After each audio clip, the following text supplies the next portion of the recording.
তিপ্রামতায় বড়সড় যোগদান, মুখ্যমন্ত্রী পদ নিয়ে জোরালো দাবি প্রদ্যুৎ কিশোর দেববর্মনের। আজ রবীন্দ্র শতবার্ষিকী ভবনে এক বিশেষ অনুষ্ঠানে রাজ্যের বিভিন্ন প্রান্ত থেকে বহু জনজাতি পুরুষ ও মহিলা সিপিআইএম, কংগ্রেস, বিজেপি ও অন্যান্য দল ত্যাগ করে তিপ্রামথায় যোগদান করেন। অনুষ্ঠানে উপস্থিত ছিলেন দলের সুপ্রিমো প্রদ্যুৎ কিশোর দেববর্মন, মন্ত্রী অনিমেষ দেববর্মা, সহসভাপতি রঞ্জিত দেববর্মা এবং বিজয় রাঙ্কল সহ অন্যান্য নেতৃত্ব। এই ব্যাপক যোগদান অনুষ্ঠানে প্রদ্যুৎ কিশোর দেববর্মনের জোরালো দাবি করেন, আমাদের লক্ষ্য স্পষ্ট, 2028 সালের নির্বাচনের পর ত্রিপুরার মুখ্যমন্ত্রী হবেন তিপ্রাসা সমাজের কেউ।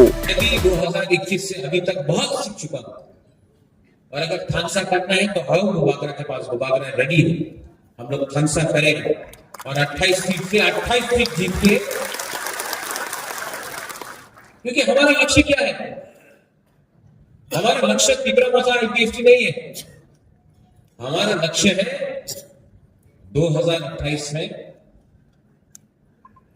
75 इयर्स के बाद दशरथ मुख्यमंत्री बना था। अब हम लोग तिप्रासा को मुख्यमंत्री बनाएंगे।